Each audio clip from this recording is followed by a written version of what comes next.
Let's call them the three process traps. Process trap number one, over documenting, or as I call it, the manual that nobody reads. This is when you swing the opposite direction. You're like, okay, fine, we need documentation.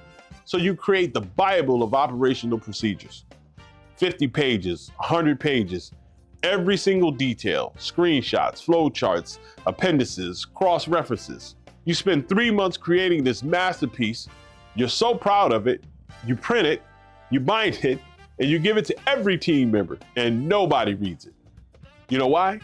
Because if your process documentation takes longer to read than it takes to just ask someone, people will ask someone every single time.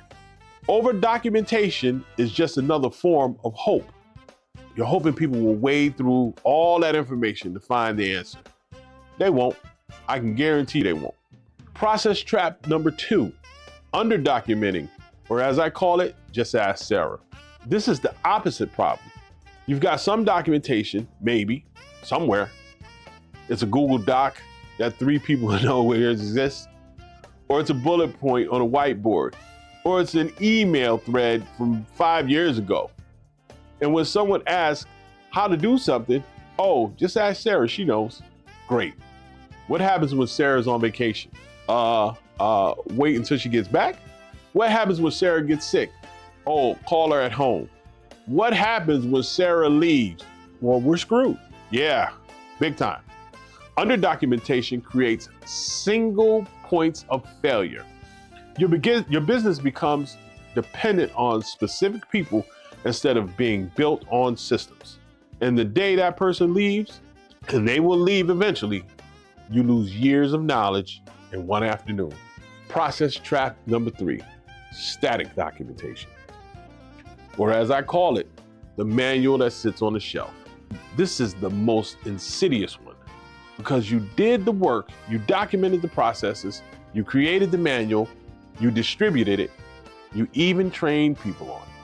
And then crickets, nothing. It just sits there, unchanged, while your actual business evolves.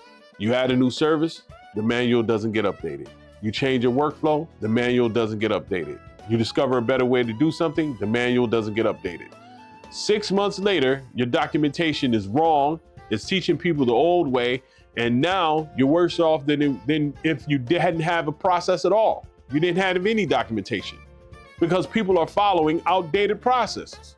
Let me tell you about my own trap because I fell into all 3, but number one hit me the hardest.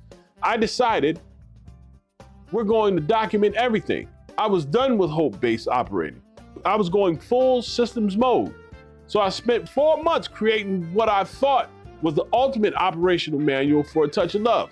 147 pages, color-coded, cross-referenced, beautiful. I was so proud. I presented it. I printed copies. I even had it spiral bound with a nice cover. How many people actually used it? 1. Out of 23 members, 1. And that 1 only used it the first week. Then they went back to asking each other questions because I had created something that was technically comprehensive but practically useless. It was too long, too detailed, too hard to find anything. Nobody had time to dig through 147 pages to figure out how to handle one situation. That manual, it's literally sitting on a shelf in my office right now, a $4,000 monument to documentation, to over-documentation. So here's the question.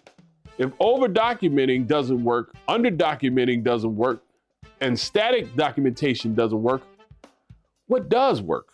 That's what I discovered after my 147-page failure. After years of hoping people would just get it, after watching inconsistent service delivery erode client trust, I discovered there's a completely different way to think about process documentation, not as a manual, as a system. And when I implemented this 5-step process framework, which I'm about to show you, everything changed. Documentation became simple instead of overwhelming. Living instead of static. Actually used instead of sitting on a shelf. Let me show you what the real process documentation looks like.